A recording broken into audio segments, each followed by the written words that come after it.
గౌరవ ముఖ్యమంత్రి నారా చంద్రబాబు నాయుడు గారు అహర్నిశలు ఈ రాష్ట్రం అభివృద్ధి కోసం, ఈ ప్రాంతం యొక్క సంక్షేమం కోసం 24 గంటల్లో 18 గంటలు వారు ఆ కార్యక్రమాలే చేస్తుంటే చూస్తుంటే ఎన్నో కుట్రల్లో కూడా ఏ విధంగా అంటే మనం వినటానికి కూడా వినలేని కుట్రలు, కాన్స్పిరసీలు తీసుకొస్తా ఇవాళ ప్రతిపక్ష హోదా కూడా లేకుండా, ప్రతిపక్ష నాయకుడు అనే విషయం కూడా లేకుండా ఒక పులివెందుల ఎమ్మెల్యే జగన్ రెడ్డి వారి బృందం చేసే డ్రామాలు చూస్తుంటే చాలా ప్రజలందరూ కూడా అసహించుకుంటున్నారు. మనం అందరం కూడా అమరావతి తెచ్చుకునే రోజు, పార్లమెంట్లో బిల్లు వచ్చే రోజు ఆయన మావి గన్ అని ఒక రోత పదం, ఇంటానికే రోతగా ఉండే పదం, ఒక అమరావతిని అపహాస్యం చేసే విధంగా ఒక రోత పదవుని వాడి మన రాజధానిని అపహాస్యం చేయటమే కాకుండా ఒక కామెడీ పీస్గా తయారు చేయడానికి చేసిన వ్యక్తి జగన్ రెడ్డి. ఇక వాళ్ళకు తోడు వాళ్ళ అనుచరులు, ఈ ప్రాంత ప్రజలు, ఈ ప్రాంతంలో ఉన్న నాయకులు. వీళ్ళు మొన్నే చెప్పా, ముత్యాల ముగ్గు సినిమాలో రావు గోపాలరావు క్యారెక్టర్ ఒకటి ఉంటుంది. ఆయన ఏది చెప్పినా వెనక చిడతల అప్పారావులు ఉంటారు, చిడతలు వాయించే వాళ్ళు ఉంటారు. ఆయన తానా అనగానే ఇలా తందానా, లేకపోతే ఇంకొకళ్ళు. ఇది ఒక ముత్యాల ముగ్గులో చిడతల కొట్టుకునే కార్యక్రమాలాగా ఇక్కడ కొంతమంది నాయకులు అని చెప్పుకునే వాళ్ళు అందరూ తయారయ్యారు. చూస్తే ఆ సినిమాలో ఉన్న సన్నివేశం కూడా మొన్నే చూశాను, నేను మీకు కూడా చూపించాలి. చూస్తే ఏ విధంగా ఉందంటే చూడండి, చిడతలు ఎట్టా కొడుతున్నారు. అయినా జగన్ రెడ్డి కనుక రావు గోపాలరావు అయితే ఈ చిడతగాళ్ళందరూ కూడా ఇవాళ చిడతలు, ఒకళ్ళు ఆహో అంటే ఒకళ్ళు ఓహో అని, ఒకళ్ళు చిడతల అప్పారావు అయితే ఇంకొకళ్ళు బ్యాండ్ వాయిద్యాలు లేక బిహేవ్ చేస్తా అతని యొక్క అపహాస్యం చేసిన అతని రోత పదాన్ని కూడా వీళ్ళు ఏదో పెద్ద గొప్ప పదం లాగా ప్రచారం చేసుకోబోతున్నారు. దాంట్లో ఇక్కడ ఒక నాయకుడు ఉన్నాడు, నన్నేదో విమర్శిస్తే ఇతనికి ఏదో పేరు బాగా వచ్చేస్తుంది, నేను పెద్ద నాయకుడిని అయిపోదాం అనుకుంటున్నాను. కానీ ఆ నాయకుడికి నిజంగా చూస్తే ఒక కార్పొరేటర్ కూడా గెలవలేని నాయకుడు. ఆ కార్పొరేటర్ కూడా గెలవలేని నాయకుడు ఏమంటాడంటే ఎంపీ అంటే మట్టి, పీ అంటే ఏంటో ప్యాకాట్ అని. మరి నిజమే, వాళ్ళ ఎంపీలందరూ అదే స్థాయి వ్యక్తులు కాబట్టి వీళ్ళకి వేరేది తెలియదు కాబట్టి ఎంపీ అంటే పదం వాళ్ళకి మట్టి ప్యాకాట్ లాగే కనపడుతుంది. కానీ ఇండియాలో ఉన్న ఎంపీ అంటే మంచి పనులు చేసే వ్యక్తులం కాబట్టి మేము ఎంపీలు అయ్యాం. నువ్వు ఎప్పుడూ అందుకే గెలవలేకపోతున్నావు. కాబట్టి నువ్వు ఒక విషయం చెప్తున్నా, మీ నాన్న తెలుగుదేశం పార్టీలోకి వచ్చినప్పుడు ఆయన మాట్లాడిన వ్యాఖ్యలు కనుక నువ్వు చూస్తే నువ్వేమాలో నీ మావిగన్ను నువ్వు ఏంటో నాకు అర్థం కావట్లా. ఆయన తెలుగుదేశం పార్టీలోకి వచ్చిన రోజు గౌరవ ముఖ్యమంత్రి చంద్రబాబు నాయుడు గారి సాక్షిగా, ప్రెస్ సాక్షిగా ఆయన చెప్పిన మాటలు, వాళ్ళంతా కూడా రైతులంతా కూడా తెలుసు నాకు.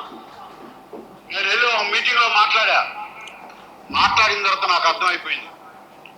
వాలంటరీగా సంతోషంగా వాళ్ళందరికీ వాళ్ళు మెచ్చి ఇక్కడ మనకు అమరావతి వస్తుంది, క్యాపిటల్ సిటీ వస్తుంది, మేము వాలంటరీగా ఇస్తున్నాం. ఆ తర్వాత మళ్ళీ ఆ ఏరియాలో కానీ ఆ గడప కానీ ఇంతవరకు తొక్కలేదని చెప్పేసి నేను చెప్తాను. అదే కాంగ్రెస్ పార్టీ మీటింగ్లో కూడా చెప్పడం జరిగింది. వాళ్ళందరికీ వాలంటరీగా ఇస్తున్నారు, వాళ్ళందరికీ వాళ్ళు ముందుకు వచ్చేస్తున్నారు. మనం రాజకీయాలు నడపడం భావ్యం కాదు, నేను అక్కడికి వెళ్ళనని చెప్పేసి నేను ఆ రోజున కూడా చెప్పడం కూడా జరిగిందని చెప్పేసి నేను చెప్తాను. అదే కాదు, రోడ్ల మీద ఉన్నటువంటి గుళ్ళ గురించి కూడా ప్రస్తావన వస్తే నేను ఒకటే చెప్పా. 40 ఏళ్ళగా ఉన్నటువంటి గుళ్ళలో వచ్చి జోక్యం చేసుకుంటా ఎక్కడో మారుమూలుగా ఇందాక నాని అన్నట్టు ఉన్నటువంటి విజయవాడని వాళ్ళు క్యాపిటల్ చేస్తున్నాడు. ఆయన మాకు ఒక స్వతంత్రం వస్తుంది, మాకు ఇక్కడ క్యాపిటల్ ఏరియా అవుతుంది కాబట్టి మీరు ఎవరు కూడా అనవసరంగా ఆటలో తలదూర్చి మీరు పోటీ చేయొద్దు, రోడ్లు వెడల్పు చేయనివ్వండి. ఆయన ఆ రోజు మాట్లాడతా, నేను అమరావతి, చంద్రబాబు నాయుడు గారు అమరావతిని రాజధానిగా తీసుకున్నాను కాబట్టి నేను వాలంటరీగా కాంగ్రెస్ పార్టీని వదిలి తెలుగుదేశం పార్టీలో చేరుతున్నానని నువ్వు నీ తండ్రి బహిరంగ వేదిక మీద అందరి ముందు చెప్పి మళ్ళీ ఇవాళ నువ్వు మళ్ళీ రంగులు మార్చడం. అసలు నేను ఒకటే కోరుతున్నా, గత 43 సంవత్సరాలుగా నీ కుటుంబం అంతా రాజకీయాల్లో ఉంది. రాజకీయాల్లో ఉన్న నీ కుటుంబం ఏ రోజన్నా విజయవాడలో ఈ కార్యక్రమం చేశాం, ఈ అభివృద్ధి కార్యక్రమం చేశాం అని చెప్పుకునే చరిత్ర 43 సంవత్సరాల నుంచి నీకున్నదా? నీ ప్రాంతంలో ఉన్న గుణదల్లో ఉన్న రైల్వే బ్రిడ్జిల్ని కూడా గత 20 సంవత్సరాల నుంచి అడ్డుకుంది నీ కుటుంబం, నువ్వు కాదా? కానీ మేము అధికారంలోకి వచ్చి రాగానే ఇంకొక నెలలో గుణదల ప్రాంత వాసుల చిరకాలిక కోరిక, విజయవాడ నగర వాసుల చిరకాంత కోరిక అయిన ఆర్ఓబీలు 2 316 ఎల్సీ నెంబర్ 316 ఎల్సీ నెంబర్ 8 కూడా తీసుకొచ్చి అభివృద్ధికి పేటెంట్ ఏంటో చూపిస్తాం. అసలు ఒక్కటే కోరుతున్నా, నువ్వు నన్ను విమర్శిస్తే నువ్వేదో పెద్ద నాయకుడు అయిపోతావు అనుకుంటున్నావేమో. నీకు 2 విషయాలు చెబుతున్నా. నువ్వే చేపించేది బియ్యం, మొన్న కూడా మా కర్ముల్లా చెప్పాడు పేరు, నీ అనుచరుడు ఎవరైతే చేస్తున్నాడో బియ్యం మఠా అని.